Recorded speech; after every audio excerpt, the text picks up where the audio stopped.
রহস্যে ঘেরা এক দ্বীপ, যেখানে পা রাখলেই শুরু হয়ে যায় বেঁচে থাকার এক লড়াই। আর এই দ্বীপে যারা নিজেদের জয় নিয়ে আনন্দিত, তারা জানে না যে তাদের জন্য অপেক্ষা করছে এক বিশাল দানব। আপনি যদি দেখতে চান এই দ্বীপে কি ঘটেছিল এবং কিভাবে সেই দ্বীপে টিকে রইল মানুষ, তবে পুরো মুভিটি দেখা আপনার জন্য এক দারুণ অভিজ্ঞতা হবে। গল্পের শুরুতে আমরা একটি রহস্যময় দ্বীপ দেখতে পাই, যেখানে হঠাৎ অনেকগুলো সামরিক হেলিকপ্টার মেঘ ভেদ করে দ্বীপে এসে পৌঁছায়। আসার সাথেই তাদের তাণ্ডব শুরু হয়ে যায়। সৈন্যরা হেলিকপ্টার থেকে বোমা ফেলতে থাকে, যা দ্রুত জঙ্গলের গভীর অংশে গিয়ে বিস্ফোরিত হয়। পশু পাখিরা ভয়ে পালাতে শুরু করে, কিন্তু তারপরেও ওই বিস্ফোরণ থেকে বাঁচতে পারে না। পুরো দ্বীপ জুড়ে বিচার বিবেচনা ছাড়াই বোমা বর্ষণ শুরু হয়ে যায়। কিন্তু সৈন্যরা যখনই নিজেদের জয় নিয়ে আনন্দিত হতে শুরু করে, হঠাৎ একটি বিশাল গাছ বাতাসে উড়ে এসে তাদের সামনে চলে আসে এবং সেই হেলিকপ্টারের সাথে ধাক্কা খেয়ে সেটিকে মুহূর্তের মধ্যে ধ্বংস করে দেয়।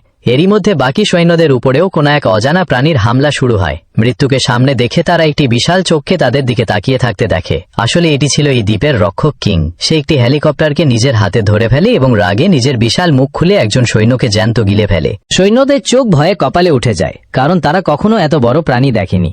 কিন্তু ভয় পাওয়ার পরিবর্তে টাকলা মেজরের ইশারায় সৈন্যরা কংকে ঘিরে ফেলে এবং তারপর থামা ছাড়াই তার ওপর নির্বিচারে গুলিবর্ষণ শুরু করে দেয়। কিন্তু বুলেটগুলো তেমন কোনো ক্ষতি করতে পারেনি যেমনটা তারা ভেবেছিল। বাধ্য হয়ে কং নিজের হাত তুলে সব বুলেট থামাতে শুরু করে এবং এই বিষয়টি তাকে আরও বেশি রাগান্বিত করে তোলে। রাগে গর্জন করতে করতে সে একটি জোরদার ঘুষি মারে হেলিকপ্টারে এবং হেলিকপ্টারটি তখনই বিধ্বস্ত হয়ে মাটিতে ধ্বংস হয়ে যায়। এরপর সে দ্বিতীয় হেলিকপ্টারটিকে ধরার চেষ্টা করে, কিন্তু সেটির ঘুরতে থাকা ব্লেডগুলো তার হাতকে মারাত্মকভাবে কেটে ফেলে।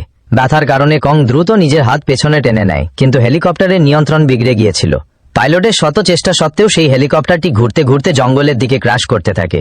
কং জোরে গর্জন করে ওঠে এবং মাটিতে পড়ে যাওয়া হেলিকপ্টারের দিকে তাকায়। সেখানে উপস্থিত সৈন্যরা তাদের আহত সঙ্গীদের বাঁচানোর চেষ্টা করছিল, কিন্তু শুধুমাত্র কং এক পা দিয়ে তাদের পিষে ফেলে।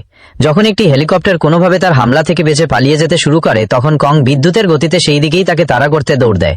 তখনই টাকলা মেজর বাকি সৈন্যদের আদেশ দেয় যে তারা সবাই মিলে যেন কংয়ের উপর হামলা করে। কিন্তু তখনই কং একটি লম্বা লাফ দেয়, যাতে টাকলা মেজরের হেলিকপ্টার বাঁচতে পারে না এবং সামনে উঠতে থাকা অন্য হেলিকপ্টারের সাথে ধাক্কা খায়। এই ধাক্কায় টাকলা মেজরের হেলিকপ্টার খারাপভাবে ধ্বংস হয়ে যায় এবং দ্রুত ঘুরতে ঘুরতে মাটিতে গিয়ে পড়ে। কং মাটিতে পালাতে থাকা সৈন্যদের পিষে ফেলে। জীবন বাঁচাতে তারা সবাই বিজ্ঞানীদের সাথে লুকিয়ে পড়ে, কিন্তু বিজ্ঞানীদের ভয় ছিল যে তারা পাছে বিপদে না ফেসে যায়, তাই তারা দ্রুত সেখান থেকে পালিয়ে যায়। কিন্তু সেই সৈন্য তাদের সাথে পালিয়ে যাওয়ার আগেই কং তাকে এবং তার কাছের মালামালকে একসাথে বাতাসে ছুড়ে মারে। দুর্ভাগ্যবশত সেই সৈন্য সরাসরি হেলিকপ্টারের সাথে ধাক্কা খায়। যখনই সেই সৈন্য পাখায় আটকে যায়, তার শরীর টুকরো টুকরো হয়ে যায়। এরপর সেই হেলিকপ্টারটিও নিয়ন্ত্রণের বাইরে চলে যায় এবং জঙ্গলে গিয়ে পড়ে। তবে ভাগ্যক্রমে টাকলা মেজর কোনোভাবে বেঁচে বের হতে পারে। সে যখন ঘাবড়ে গিয়ে হেলিকপ্টার থেকে বাইরে আসে, তখন সে দেখে যে তার আটকে পড়া সঙ্গীর হেলিকপ্টারটি কং এক ঝটকায় তুলে নিয়েছে। টাকলা মেজর কেবল অবাক হয়ে দাঁড়িয়ে থাকে। তারপর কং সেই হেলিকপ্টারটি অন্যটির উপর ছুড়ে মারে। অর্ধেক অংশ সরাসরি নিশানায় লাগে, যাতে দ্বিতীয় হেলিকপ্টারটি ধোঁয়ায় ভরে যায় এবং বেসামাল হয়ে পড়ে। আগে কং লাফ দিয়ে আরও একটি হেলিকপ্টার ভেঙে ফেলে এবং অন্যটিকে নিজের হাত দিয়ে ধরে ফেলে। এক পাক ঘুরিয়ে এসে সে সেটিকেও পুরোপুরি তছনছ করে দেয়। হেলিকপ্টারগুলো তার হাতে এমন মনে হচ্ছিল যেন কাগজের তৈরি। সে সেগুলোকে তুড়ি মেরেই চুরমার করে যাচ্ছিল। টাকলা মেজর রাগ আর বিস্ময় নিয়ে তাকে দেখছিল। সে নিজের চোখকে বিশ্বাসই করতে পারছিল না। কিন্তু আসলে ভুল টাকলা মেজরেরই ছিল, কারণ কিছু সময় আগে টাকলা মেজরের কথাতেই বিজ্ঞানীদের একটি দল লক্ষ লক্ষ বছর ধরে লুকিয়ে থাকা স্কাল আইল্যান্ডের খোঁজে এগিয়ে যাচ্ছিল। গবেষকদের মতে স্কাল আইল্যান্ড এই বিশাল ঝড়ের ভেতরেই লুকিয়েছিল। তাই চোখের পলক না ফেলে টাকলা মেজর নিজের দলের সাথে হেলিকপ্টার উড়িয়ে সরাসরি ঝড়ের দিকে এগিয়ে যায়।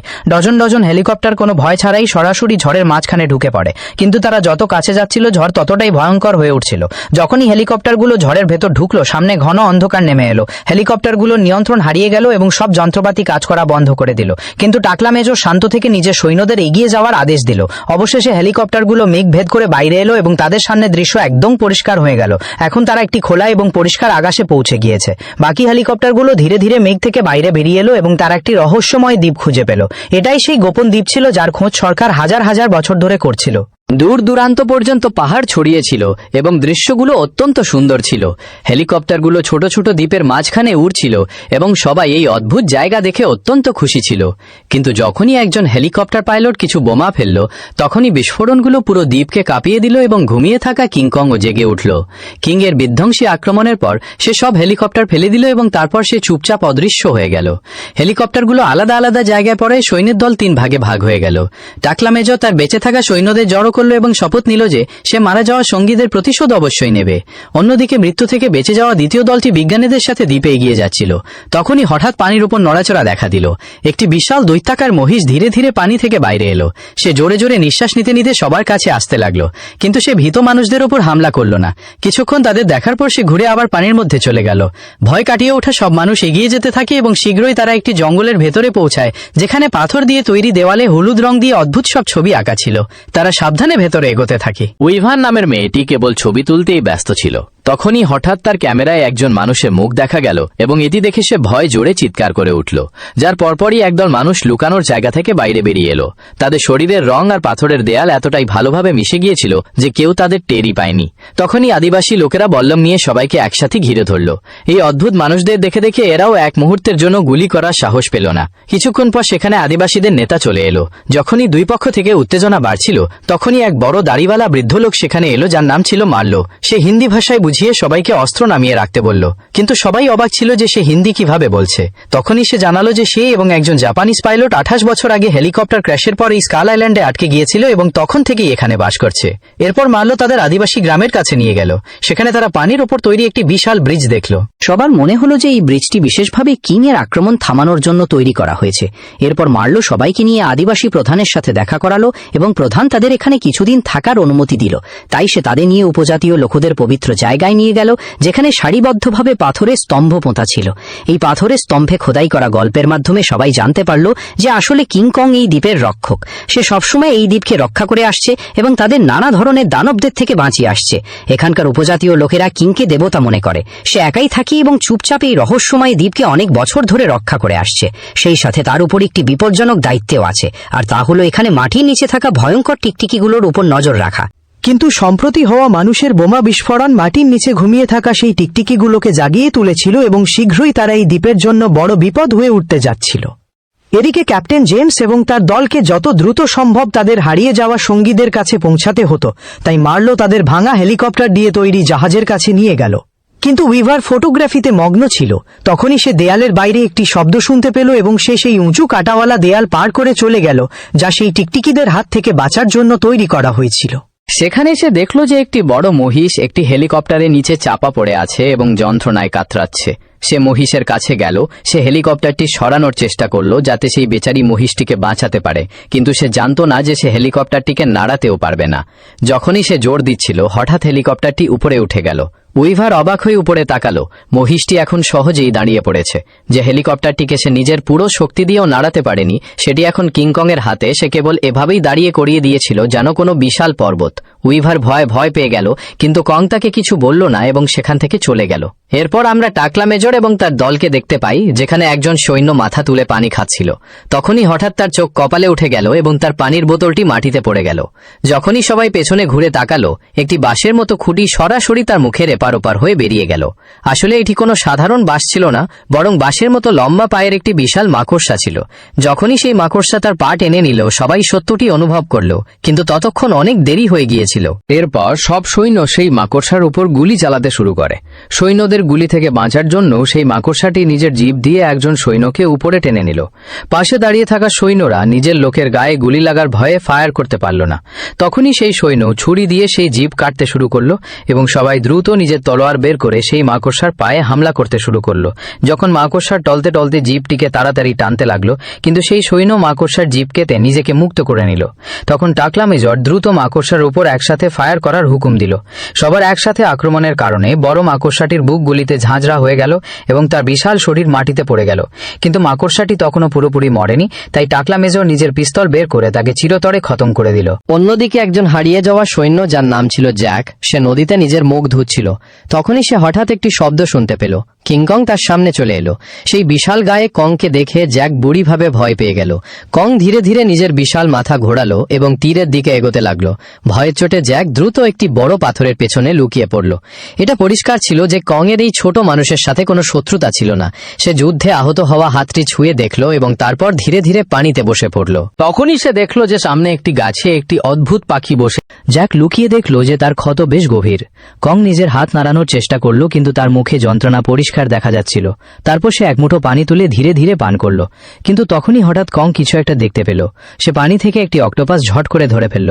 এই অক্টোপাসটি সত্যিই বেশ বড় ছিল, কিন্তু সে কংকে যন্ত্রণায় দেখে দ্রুত নিজের বাহুগুলো ছড়িয়ে দিল এবং সুযোগ পেতেই কংকে কোষে জড়িয়ে ধরল, যেন সে তাকে এখানেই শেষ করে দিতে চায়।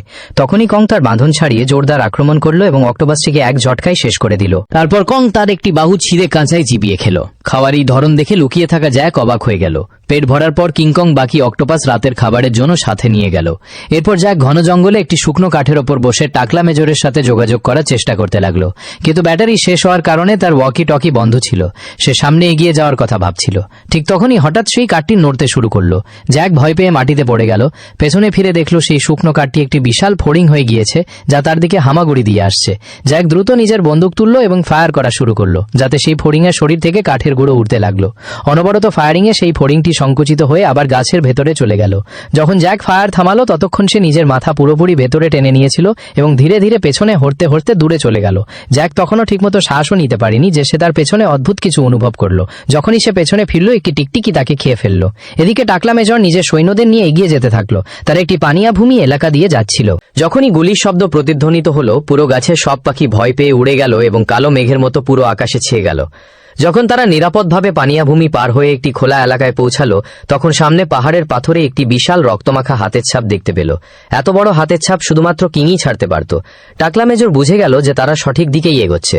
তারা কিংয়ের বিশাল পায়ের ছাপ অনুসরণ করে এগিয়ে যেতে থাকলো। অবশেষে তারা হারিয়ে যাওয়া বিজ্ঞানীদের সাথে দেখা পেল। টাকলা মেজর ঠিক করলো যে তারা তাদের সেই সঙ্গীকে খুঁজবে যে এখন পর্যন্ত নিখোঁজ। কিন্তু তারা তখনও জানত না যে তাকে টিকটিকি আগেই জমের দুয়ারে পাঠিয়ে দিয়েছে। এখন সবাই সেই টিকটিকিদের জড়ো হওয়া নদীর তীরের দিকে এগোতে লাগলো। কিন্তু যখন তারা সেখানে পৌঁছাল, তখন তারা উপত্যকার ভেতরে সব জায়গায় ছোট বড় কঙ্কাল ছড়িয়ে থাকতে দেখল। মার্লো তাদের জানাল যে এই কঙ্কালগুলো কিং এর বাবা মায়ের, যাদের ঘুরিয়ে থাকা টিকটিকিদের নেতা মেরে ফেলেছিল। তার আকার কিং এর থেকেও বড়। যদি সে একবার জেগে যায় তবে সবার মৃত্যু নিশ্চিত। তাই সে সবাইকে ফিরে যেতে বলল। কিন্তু এই সময় টাকলা মেজরের পুরো মনোযোগ নিজের সঙ্গীকে খোঁজার উপর ছিল। সে মার্লোর সতর্কবার্তাকে উপেক্ষা করল এবং নিজের সঙ্গীদের সাথে ভেতরে চলে গেল। উপত্যকার ঠিক মাঝখানে অনেক বিশাল প্রাণীর কঙ্কাল পড়েছিল। তখনই কুয়াশার মাঝে তারা একটি বিশাল পায়ের ছাপ দেখল, যাতে পরিষ্কার যে এখানে আরো বড় প্রাণী রয়েছে। যে এসে যেমন তারা ভেতরে এগোতে থাকলো, কুয়াশা আরো ঘন হতে থাকলো এবং চারদিক থেকে ভয়ঙ্কর চিৎকার শোনা যেতে লাগলো। ঘাবড়ে গিয়ে সবাই দৌড়াতে লাগলো এবং আশপাশের বিশাল হাড়ের পেছনে লুকাতে লাগলো। তখনই একটি বড় টিকটিকি কুয়াশা থেকে বাইরে হামাগুড়ি দিয়ে এলো। সে নিজের লম্বা জিভ বের করে শিকার খুঁজতে লাগলো। আসলে এটাই ছিল সেই কিংয়ের আকারের সমান বড় টিকটিকি, যা কংয়ের পেছনে পড়েছিল। যখন সবাই হাড়ের পেছনে লুকিয়েছিল, তখনই সেই টিকটিকিটি একটি টাটকা মানুষের কঙ্কাল উবড়ে দিল। তার উপর থাকা নেম ট্যাগ থেকে জানা গেল যে এটি সেই সৈন্য যাকে তারা খুঁজছিল। যখন সবাই কুয়াশার সুযোগ নিয়ে চুপিসারে সেই টিকটিকির হাত থেকে বেঁচে বেরোনোর চেষ্টা করছিল, তখনই সে মানুষের গন্ধ পেতেই একজনকে নিজের শিকার বানিয়ে নিল। সবাই সেই টিকটিকির উপর ফায়ারিং শুরু করলো, কিন্তু সে নিজের শিকারকে গিলে পালিয়ে গেল। টাকলা মেজর দ্রুত মেশিন গান মোতায়েন করার আদেশ দিল এবং সৈন্য প্রস্তুত হয়ে গেল। সবাই ভয় পেয়ে তার ফেরার অপেক্ষা করতে লাগলো। তখনই মার্লো বিপদ আঁচ করে দ্রুত তলোয়ার তুলে নিল এবং ঠিক সেই মুহূর্তেই টিকটিকি তার উপর ঝাঁপিয়ে পড়ল। মার্লো এক কোপি তার পা কেটে দিল, কিন্তু তার গতি তখনও কমেনি। সে সরাসরি মেশিন গান ধরা সৈন্যর উপর হামলা করে দিল। এক জোরদার ধাক্কায় সেই সৈন্য বাতাসে উড়ে গেল এবং টিকটিকি নিজের জিভ দিয়ে তাকে পেঁচিয়ে গিলে ফেলল। এখন তার পরবর্তী টার্গেট উইভার ছিল। ঘাবড়ে গিয়ে সে দ্রুত দৌড়ালো এবং হাড়ের নিচে লুকিয়ে পড়ল। তখনই টাকলা মেজর সেই টিকটিকির উপর আগুন বর্ষণের আদেশ দিল এবং আগুনের শিখা তাকে এক মুহূর্তে ঘিরে ফেলল। সুযোগ পেতেই উইভার সেখান থেকে পালিয়ে গেল, কিন্তু জ্বলন্ত টিকটিকি নিজের ল্যাজ ঝাপটাল এবং একজন সৈন্যকে দূরে ছুঁড়ে মারল। সে বাতাসে উড়ে গিয়ে কংয়ের মাথার খুলির সাথে ধাক্কা খেল এবং গ্রেনেড ফেটে বড় বিস্ফোরণ হয়ে গেল। তখনই একটি গ্যাস বোমা ফাটল এবং বিষাক্ত গ্যাস ছড়াতেই সেখানে হুলুস্থুল পড়ে গেল। এর মধ্যে কিছু মারাত্মক পাখিও সেখানে চলে এলো। তাদের আক্রমণে সবার অবস্থা খারাপ হয়ে গেল, যাতে টিকটিকিটি হামলা করার ভালো সুযোগ পেয়ে গেল। লড়াইয়ের মাঝে মার্লো একটি তলোয়ার ছুড়ে দিল এবং ক্যাপ্টেন জেমস ছুড়ে দেওয়া তলোয়ারটি ধরে ফেলল। তারপর দ্রুত গ্যাস মাস্ক পরে সেই অদ্ভুত পাখিদের মারতে মারতে একজন আটকে থাকা সৈন্যকে বাঁচিয়ে নিল। অন্যদিকে সেই বিশাল টিকটিকি এখনও নিজের শক্তি দেখিয়ে ধ্বংসলীলা চালাচ্ছিল এবং অসহায় সৈন্যরা কেবল তাকে দেখছিল। সেই টিকটিকি হঠাৎ দ্রুত ক্যাপ্টেন জেমসের দিকে ঝাঁপিয়ে পড়ল। সঠিক সময় উইভার লাইটার জ্বালালো এবং সেই টিকটিকির পায়ে ছুড়ে দিল। ধামাকার সাথে সেটি বাতাসে উড়ে গেল। যখনই আগুনের ঢেউ থামলো, সেই টিকটিকিটি অবশেষে মারা গেল। কিন্তু তখনই মারলো সবাইকে সতর্ক করলো যে এই বড় টিকটিকি শুধুমাত্র একটাই নয়, আরও বাকি আছে এবং যে কোনো অবস্থায় তাদের সামনে এগোনো উচিত নয়। কিন্তু টাকলা মেজর সামনে এগোতে নাছোড়বান্দা ছিল, কারণ তার আসল উদ্দেশ্য ছিল কংকে মারা। এই কারণে দুই দলের মধ্যে তর্কাতর্কি হলো এবং অবশেষে তারা আলাদা হয়ে গেল। ক্যাপ্টেন জেমস এবং উইভার সবাইকে নিয়ে বাড়ি ফিরতে লাগলো। অন্যদিকে টাকলা মেজর নিজের সৈন্যদের নিয়ে কংয়ের শিকার করতে বেরিয়ে পড়ল। কিন্তু হয়তো কেউ জানতো না যে টাকলা মেজর শীঘ্রই এই মারাত্মক পরিকল্পনায় ফেসে যেতে চলেছে। যখন দূরের জঙ্গলের মাঝখানে বোমা ফাটলো তখন কংয়ের বিশাল শরীর সামনে দেখা গেল। সে ধীরে ধীরে এক এক পা বাড়িয়ে টাকলা মেজরের দিকে আসতে লাগলো। তার রাগের কারণ পরিষ্কার ছিল, মানুষরা আরো একবার তার ঘর তছনছ করে দিয়েছিল। টাকলা মেজর নড়াচড়া না করে তাকে কাছে আসতে দেখতে থাকলো। তারপর সে পুরো শক্তি দিয়ে নিজের হাতের মশাল ঝিলে ছুঁড়ে মারল। ঝিলের পানি মুহূর্তেই আগুনে জ্বলে উঠল। কং সেই ভয়ানক আগুনের ঘেরায় হয়ে ফেসে গেল এবং একটি জোরদার বিস্ফোরণের শব্দ প্রতিধ্বনিত হল। টাকলা মেজর কেবল তাকে আগুনে পুড়তে দেখতে থাকলো। তার মুখে রাগ আর আনন্দ দুটোই পরিষ্কার দেখা যাচ্ছিল। যখন সবার মনে হলো যে কং পুড়ে মারা গিয়েছে হয়তো, তখনই হঠাৎ আগুনের মাঝখান থেকে কং গর্জন করতে করতে বাইরে এলো এবং পরের মুহূর্তেই সে নিজের হাত ঘোরালো এবং একজন সৈন্যকে বাতাসে ছুঁড়ে মারল। দ্বিতীয় সৈন্য ভয়ের চোটে পালাতেও পারল না এবং কংয়ের পায়ের তলায় পিষ্ট হলো। কং নিজেকে সামলানোর চেষ্টা করলো, কিন্তু কং ব্যথার কারণে সবার সামনে পড়ে গেল। টাকলা মেজর সৈন্যদের কংয়ের উপর শেষ আক্রমণ করার অর্ডার দিল। এরই মধ্যে ক্যাপ্টেন জেমস এবং তার দল সেখানে পৌঁছে গেল। তারা টাকলা মেজরকে কংয়ে মারা থেকে আটকাতে এসেছিল। টাকলা মেজরের কিছু সঙ্গী যারা কংকে মারতে চাইছিল না, এখন ক্যাপ্টেন জেমসের সাথে হয়ে গেল। তখনই ঝিলের পৃষ্ঠ থেকে একটি তীব্র শব্দ এলো এবং 40 মিটারের থেকেও লম্বা একটি বিশাল টিকটিকি প্রকট হলো। সে নিজের শরীর মোচড়ালো, মাথা তুললো এবং জোরদার গর্জন করতে লাগলো। সবাই দ্রুত দৌড়াতে লাগলো, কেউ থামার সাহস করছিল না। কিন্তু টাকলা মেজর সেই প্রাণীটির দিকে তাকিয়ে থাকলো। সে একদম নড়ল না, কারণ সে এখনো কংয়ের কথা ভাবছিল, যাকে সে মারতে পারেনি। কং কষ্টে উঠে দাঁড়ালো এবং সেই টিকটিকির সাথে লড়াই করতে লাগলো, কিন্তু তার ক্ষত এতটাই গভীর ছিল যে সে লড়াই করতে পারছিল না। অন্যদিকে প্রাণ বাঁচাতে ক্যাপ্টেন জেমস এবং তার দল অনবরত দৌড়াতে থাকলো। সকাল হতে হতে সবাই ছোট দ্বীপের তীর পর্যন্ত পৌঁছে গিয়েছিল এবং সেই টিকটিকিটিও তাদের কাছে চলে এসেছিল। তখনই এক সৈন্য নিজের হাতে গ্রেনেডের পিন খুলল, 2 হাত উপরে তুলে সেই বিশাল টিকটিকির দিকে দৌড়ে গেল। কিন্তু টিকটিকিটি কেবল হালকাভাবে নিজের লেজ নাড়ালো এবং সেই সৈন্য দূরের পাহাড়ের দিকে গিয়ে পড়ল। এরপর সে সেই মানুষদের দিকে এগোতে লাগলো যারা এখনো পানিতে নিজেদের প্রাণ বাঁচিয়ে পালাচ্ছিল। মনে হচ্ছিল তারা সেখানেই মারা যাবে। তখনই কং আকাশ থেকে এসে পড়লো এবং একটি পাথর দিয়ে সেই টিকটিকির মাথায় মারলো। সবাই এই সুযোগ কাজে লাগালো এবং ঘুরে দৌড়াতে লাগলো। এই সময় কং খুব দুর্বল ছিল। সে টিকটিকির আক্রমণ থেকে নিজেকে রক্ষা করতে পারছিল না, কারণ তার পাল্টা আক্রমণ করার শক্তি ছিল না। কিছুক্ষণের মধ্যেই টিকটিকি তার ঘাড় শক্ত করে চেপে ধরলো। তখন কং পুরো শক্তি দিয়ে নিজের 2 হাত দিয়ে সেই টিকটিকির চোয়াল ধরে ফেললো। সে তার চোয়াল ছিঁড়ে ফেলতে চেয়েছিল, কিন্তু তার মধ্যে ততটা শক্তি ছিল না। তাই সে তার মাথায় একটি পাথরে মারলো, কিন্তু যখন সে পুনরায় আঘাত করলো তখন সে বেঁচে গেল। তখনই টিকটিকি ঘুরে কংয়ের হাতে কামড় দিল এবং তাকে নিচে ফেলে দিল। এখন দুজনেই আবার মুখোমুখি হয়ে গেল। কং একটি গাছ তুলে তার ডালপালা সরালো এবং সেটিকে একটি লাঠির মতো ব্যবহার করলো। সে একটি ভয়ঙ্কর গর্জনের সাথে টিকটিকির দিকে দৌড়ালো এবং তার মাথায় জোরালো আঘাত করলো। তখনই সেই টিকটিকিটি মাটিতে পড়ে গেল, কিন্তু কয়েক সেকেন্ড পরেই আবার উঠে দাঁড়ালো। এইবার কং তার গলা চেপে ধরলো। টিকটিকি নিজের লেজ দিয়ে কংকে পেঁচিয়ে টানলো, যাতে সে বাতাসে উড়ে তীরের ভাঙা নৌকায় গিয়ে পড়ে। যখন কং উঠার চেষ্টা করছিল তখনই সে জানতে পারলো যে সে শিকলে আটকে গিয়েছে। টিকটিকি তার সামনে চলে এলো এবং সে কংকে নিজের থাবায় নিল এবং তার মাথা ধর থেকে আলাদা করার সাথে এগিয়ে এলো। তখনই তার উপর বুলেট বৃষ্টি শুরু হলো। আসলে মানুষরা জাহাজ থেকে ফায়ার করছিল এবং মেশিন গানের ফায়ারিং টিকটিকির নজর কেড়ে নিল। সে কংকে ছেড়ে দিল এবং মানুষদের দিকে হামাগুড়ি দিতে লাগলো। এদিকে কং শিকল থেকে ছাড়ানোর চেষ্টা করছিল, কিন্তু সেগুলো আরো জড়িয়ে যাচ্ছিল। টিকটিকি মানুষদের কাছে পৌঁছেই যাচ্ছিল।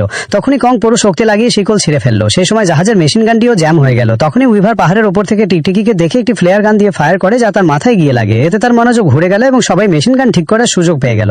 তারপর মেশিন গান ঠিক করে আবার টিকটিকির উপর ফায়ার করতে লাগলো। তখনই কং দেখলো যে লোহার শিকলের মাথায় একটি বিশাল ফ্যান জড়িয়ে আছে। তার মাথায় তখনই একটি বুদ্ধি এলো। সে শিকল টেনে পাখাটি ঘোরালো এবং টিকটিকির দিকে ছুড়ে দিল। পাখাটি সরাসরি তার পিঠে গিয়ে লাগলো এবং সেই টিকটিকি মাটিতে পড়ে গেল। পাখাটি তার শরীরের ভেতর পর্যন্ত ঢুকে গেল। তারপর কং শিকল দিয়ে তার মাথায় পেঁচালো এবং জোরে মাটিতে আছড় মারলো। এরপর সে তার লেজ ধরে তাকে পাথরে আছড় দিল, যাতে সে সেখানেই সম্পূর্ণভাবে পরাস্ত হয়ে গেল। কিন্তু এই ঝটকায় উইভারও বাহার থেকে সরাসরি পানিতে পড়লো। কং এক মুহূর্ত নষ্ট না করে উইভারকে সই সালামত পানি থেকে বাইরে বের করে নিল। যখন সে তাকে দেখছিল তখনই টিকটিকিটি আবার অ্যাটাক করে দিল। এত গভীর ক্ষতের পরে সে লড়তে প্রস্তুত ছিল। এই হামলায় কং পড়ে গেল, কিন্তু হাতে মেয়েটি থাকার কারণে সে এক হাত দিয়ে তাকে আটকাতে থাকলো। টিকটিকি নিজে জিভ দিয়ে কংয়ের হাত জাবড়ে ধরলো। তখনই কং তার জিভ ধরে জোরে টানলো এবং নিজের হাত তার মুখের ভেতর ঢুকিয়ে দিল। সে জিভের গলা শক্ত করে ধরে টান দিল এবং পুরো শক্তি দিয়ে সেটিকে বাইরে টেনে বের করে আনলো, যাতে অবশেষে টিকটিকিটি মারা যায়। কং তার লাশ একপাশে ছুঁড়ে ফেলে দিল এবং সাবধানে নিজের হাতের তালু খুললো, যেখানে উইভার এখনো সুরক্ষিত শুয়েছিল। সে তাকে আস্তে করে নিচে নামালো এবং সেখান থেকে দূরে চলে যেতে লাগলো। এরপর সব মানুষ এই দ্বীপ থেকে চলে গেল, কিন্তু কিং এখনো এই দ্বীপ রক্ষা করতে থাকলো এবং এই গল্পটি এখানেই শেষ হয়। এখন তোমাদের একটা কাজ, যারা টিভিতে দেখো রিমোট হাতে নিয়ে সুন্দর করে চ্যানেলটি সাবস্ক্রাইব করে দাও।